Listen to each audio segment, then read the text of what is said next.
अक्सर कहा यह जाता है कि जब बच्चा जन्म लेता है तो साथ में माँ का भी पुनर्जन्म होता है, क्योंकि प्रसव पीड़ा कितनी पीड़ादायक होती है इसका अनुभव तो एक माँ ही करती है। अतीत में जब बच्चा जन्म लेता था तो माता को अनेक प्रकार की पीड़ाओं से गुजरना पड़ता था। परिवेश बदला, वर्तमान परिवेश में आधुनिक चिकित्सा काफ़ी कारगर सिद्ध हुई है और प्रसव पीड़ा से निजात पाने के लिए माताओं को अधिक तकलीफ नहीं झेलनी पड़ती। लेकिन फिर भी गाहे बगाहे कई ऐसे मामले आ जाते हैं जिसमें पेचीदगियाँ सामने आती हैं। इसी को लेकर प्रसूति विभाग की विशेषज्ञ एम्स से शिक्षित प्रशिक्षित डॉक्टर प्रिया से बात की जाएगी।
हेलो, आगे के 5,000 रुपये हैं? ठीक।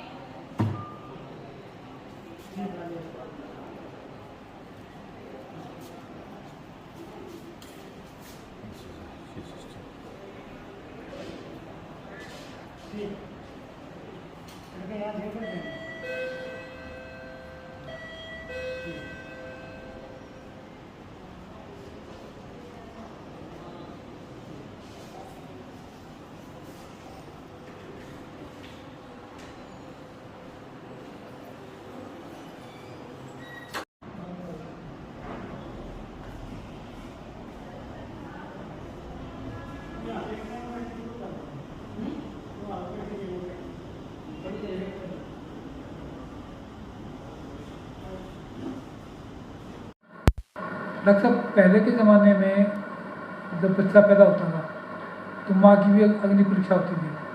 कई बार माँ को बहुत दिक्कत होती थी। कई मरतबा तो ऐसा होता था कि बच्चा बच गया, माँ चली गई, माँ बच गई तो बच्चा चला गया। चिकित्सा में आधुनिकीकरण क्या है? आधुनिकीकरण का फ़ायदा क्या हुआ है? देखो, आधुनिकीकरण से बहुत सारा फ़ायदा हुआ है।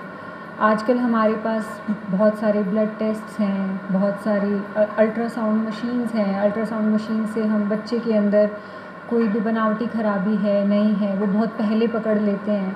कई बार पहले क्या होता था कि बच्चा पैदा हुआ, उसके अंदर बहुत सारी एनोमलीज़ होती थी कि आँख कान नहीं बन रहे, हाथ पैर नहीं बन रहे, वो पहले ही पकड़ में आ जाते हैं, तो हम बच्चे को उतना आगे लेके ही नहीं जाते। ठीक है, अभी आजकल ब्लड टेस्ट आ गए हैं, उसमें हमें पता चल जाता है माँ के अंदर खून की कमी है नहीं कमी है।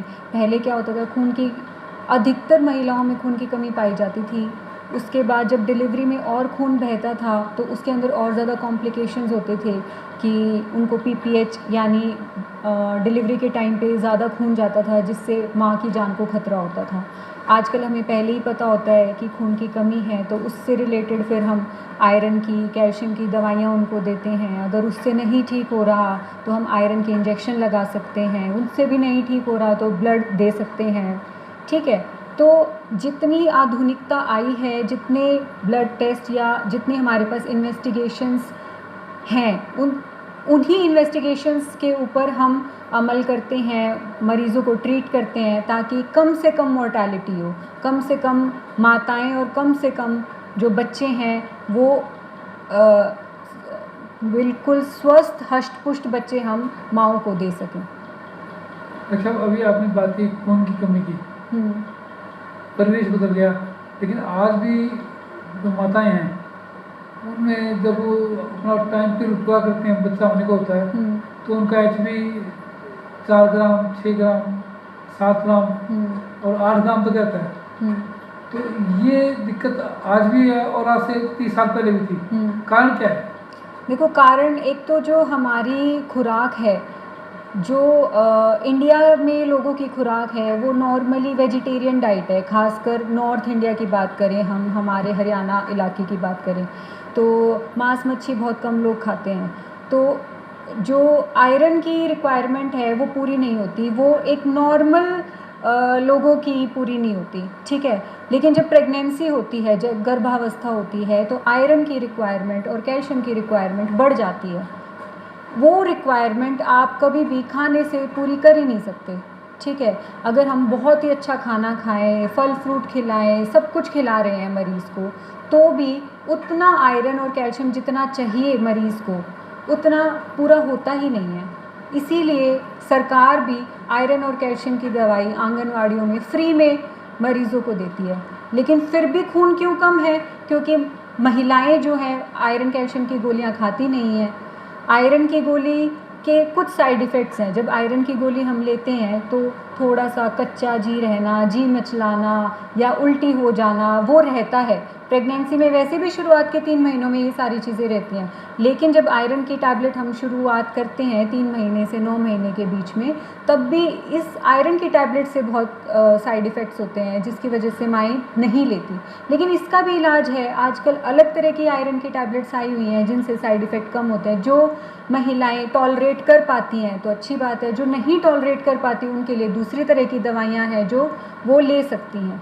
लेकिन ये इस पूरे इंडिया में खासकर सारी महिलाओं के दिमाग में ये बात डालनी पड़ेगी कि आयरन कैल्शियम की जो दवाइयाँ हैं वो बहुत ज़रूरी हैं। ये इसलिए नहीं है कि उनके अंदर कमी है, ये इसलिए है क्योंकि रिक्वायरमेंट ही बॉडी में ज़्यादा है, तो वो आपके खाने से पूरा नहीं हो सकता, तो इसीलिए आपको वो टैबलेट लेनी ही चाहिए। डॉक्टर साहब, आयरन की पूर्ति के लिए आपने नॉनवेज का जिक्र किया, मच्छी या दूसरी तरह की जो भी नॉनवेज लोग खाते हैं, जो लोग शाकाहारी हैं, शुद्ध घास फूस फल फ्रूट खाते हैं, सब्जियां खाते हैं, तो क्या सब्जियों में और फलों में आयरन नहीं होता?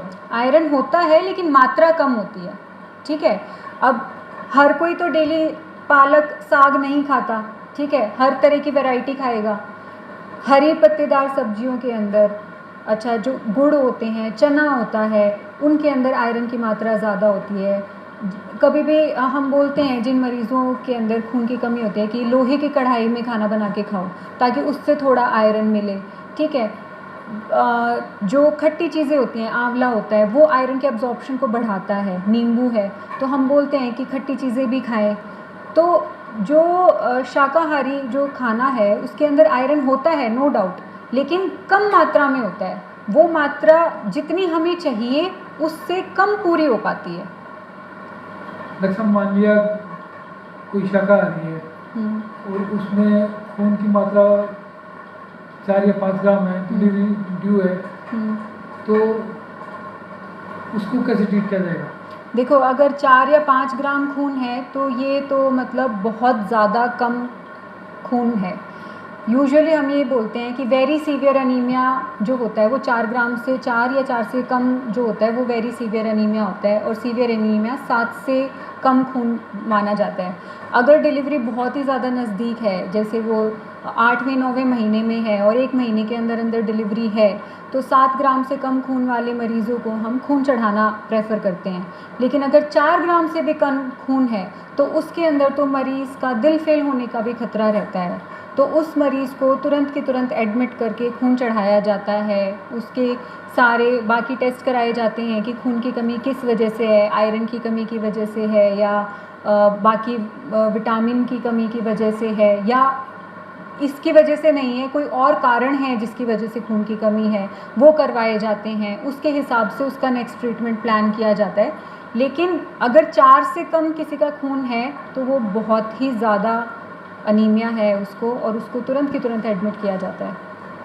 डॉक्टर साहब, आप एम्स में शिक्षित प्रशिक्षित हैं, भिवानी के अंचल नर्सिंग होम में पहुँच गए, तो दोनों जगह के अनुभव में क्या कुछ समानता है? देखो, एम्स एक टर्शरी केयर हॉस्पिटल है, वहाँ पे सारे कॉम्प्लिकेटेड केसेस आते हैं, जी। तो उसमें और इसमें तो ऑब्वियसली अंतर तो होगा ही।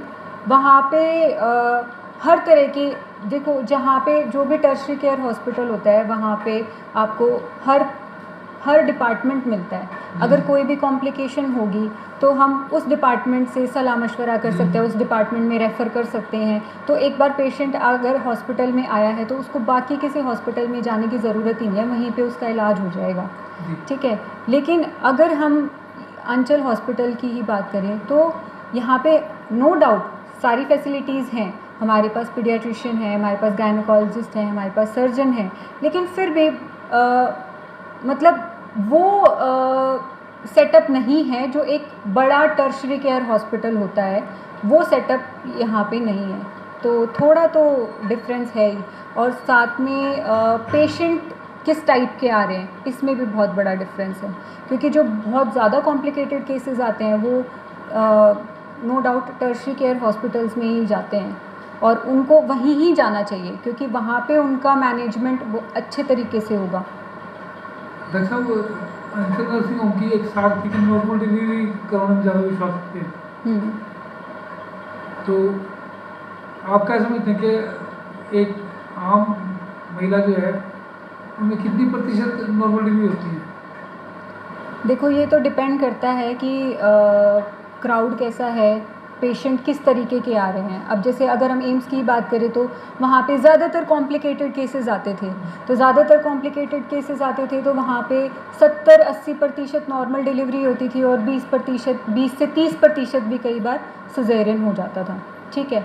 लेकिन यहाँ पे अगर हम वही क्राउड को, कॉम्प्लिकेटेड केसेस को हटा करके नॉर्मल केसेस को अगर हम मानते हैं तो इसमें कम से कम भी 90% नॉर्मल डिलीवरी हो जानी चाहिए और 10 या 10 से कम प्रतिशत जो है सिज़ेरियन में कन्वर्ट होने चाहिए। डॉक्टर साहब, कोई माता प्रसव पीड़ा से बड़ी आसानी से छुटकारा पाले, स्वस्थ बच्चा और स्वस्थ माँ रहे, तो उसके लिए क्या टिप्स हैं? टिप्स तो ये हैं कि जब भी आप प्रेग्नेंट हों तुरंत एक अस्पताल में जाकर के अपनी बेसलाइन जांचें करवाएं, जिसके अंदर खून की जांचें, पेशाब की जांचें शामिल होती हैं, और अल्ट्रासाउंड कराएं, जिससे ये पता चले कि बच्चा जो है जितने महीने का आप समझ रहे हैं वो उतने ही महीने का है या नहीं है, मतलब डेट्स कंफर्म है या नहीं है। फिर उसके बाद 3 महीने पे एक छोटा अल्ट्रासाउंड होता है जिसको NT-NB स्कैन बोलते हैं, वो उससे हम मोटे तरीके से पता कर सकते हैं कि बच्चे के अंदर कोई बनावटी खराबी है या नहीं है।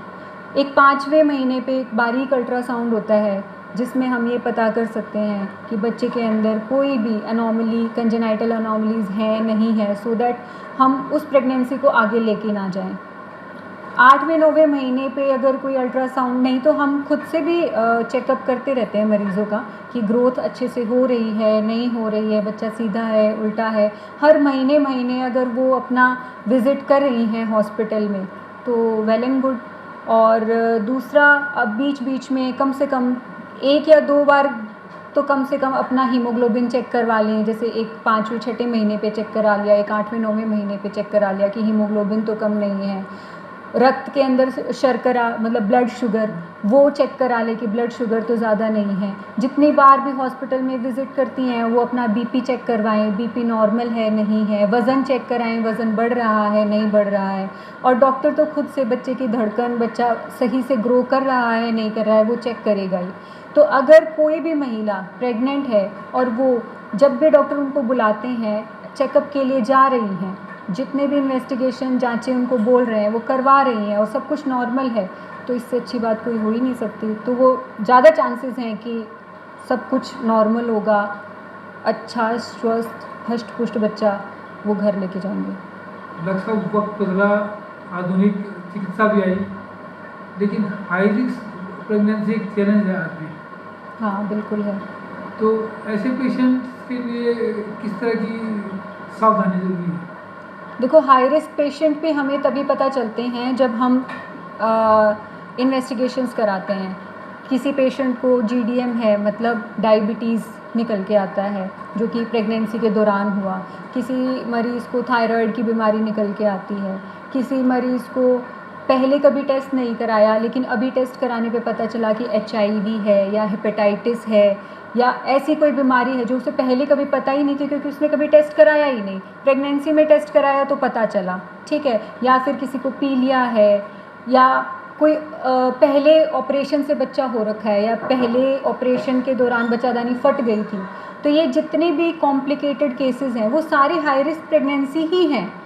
तो हाई रिस्क प्रेगनेंसी के अंदर हम जो नॉर्मल प्रेगनेंसी के अंदर जितनी विज़िट बुलाते हैं, मतलब पूरे 9 महीने के अंदर मरीज़ कम से कम 5 या 6 बार डॉक्टर को दिखा के जाता है। तो अगर हाई रिस्क प्रेगनेंसी है उनको हम ज़्यादा टाइम बुलाते हैं, हर महीने से बुलाएंगे। एंड के समय में 8वें 9वें में हर 15-15 दिन पे हर हफ्ते बुलाएंगे।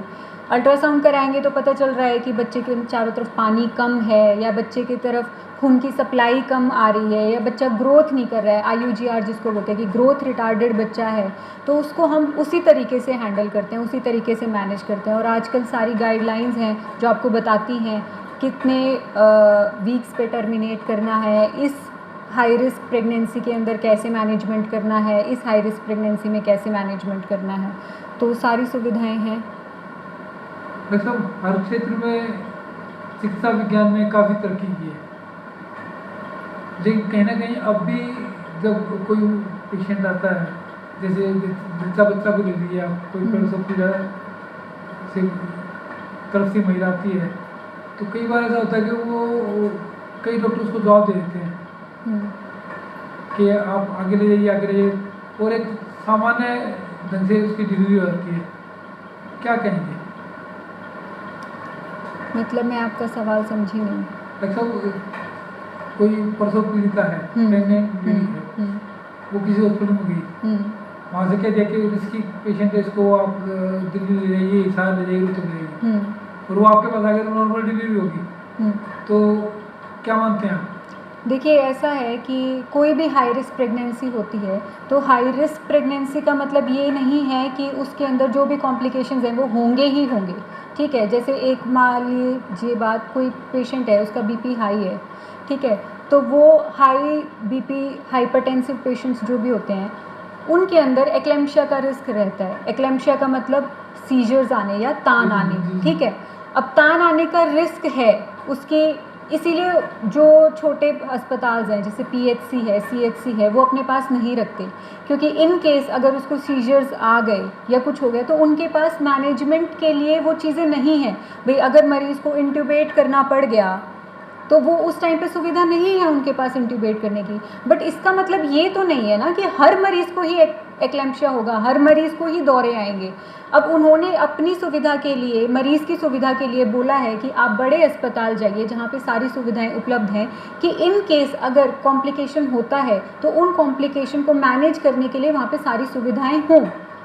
तो अब ये भी हो सकता है कि मरीज़ गया, रास्ते में ही डिलीवरी हो गई, हो सकती है डिलीवरी, बिल्कुल नॉर्मल चांसेस हैं। लेकिन अब आप ये बताइए कि अगर वही मरीज़ को PHC CHC वाला रख लेता है कि नहीं कोई बात नहीं हम डिलीवरी कराएंगे, उन्होंने तो रख लिया और बाद में उसको सीजर्स आ गए और उनको इंट्यूबेट करना है या कोई भी नीड है, ब्लड बैंक की नीड है, किसी भी चीज़ की नीड है और उनके पास तब वो सुविधा अवेलेबल नहीं है, तो तब आप ये सोचो उस कंडीशन में उनको रेफ़र करना, उस रेफ़र के टाइम, उस पीरियड में 1 घंटा 2 घंटा लगेगा, तो तब मरीज़ की जान को ज़्यादा खतरा है, या अगर हमने पहले ही वक्त रहते उनको भेज दिया तो ज़्यादा खतरा है। तो ऑब्वियसली वो रेफ़र करेंगे, वो टाइम रहते चले जाएं तो बहुत ही अच्छी बात है, लेकिन मरीज़ बीच में अगर डिलीवरी हो जाए तो फिर अब क्या कर सकते हैं उसमें। डॉक्टर साहब, उत्तर भारत की बात कर रहे थे कि शाकाहारी भोजन लेते हैं अधिकांश लोग। अगर शाकाहारी भोजन लेने वाली महिलाओं की बात करें तो कितने प्रतिशत महिलाएं ऐसी हैं जो सामान्य प्रसव पीड़ा से निजात पा जाती हैं? प्रसव पीड़ा से जैसे प्रेग्नेंट लेडीज हैं, हाँ, कितने हाँ। परसेंट लेडीज हैं जो नॉर्मल डिलीवरी होती है जिनकी? हो जाती है, 80-90% लोगों की नॉर्मल डिलीवरी हो जाती है, बिल्कुल आराम से हो जाती है। तो इसका मतलब ये है कि नॉन-वेज लेना कोई ज़रूरी नहीं है। नहीं नहीं, बिल्कुल भी नहीं। मेरे कहने का मतलब ये नहीं है कि नॉनवेज लेना ज़रूरी है। इनफैक्ट जो नॉनवेज भी लेते हैं, नॉनवेज से भी उनकी पूरी आयरन प्रोटीन की रिक्वायरमेंट नहीं पूरी होती। हाँ, हालांकि उनमें थोड़ा अमाउंट ज़्यादा होता है, लेकिन उनको भी आयरन कैल्शियम की टैबलेट लेनी चाहिए। ये तो फिर वो गलत धारणा बन जाएगी कि जो शाकाहारी नहीं है, जो मांसाहारी हैं, तो उनको आयरन कैल्शियम लेने की ज़रूरत ही है। नहीं नहीं, ये बिल्कुल ही गलत चीज़ है। आयरन कैल्शियम की ज़रूरत सबको ही है। नॉर्मल डाइट में सबको ही ज़रूरत है, चाहे वो शाकाहारी है चाहे वो मांसाहारी है।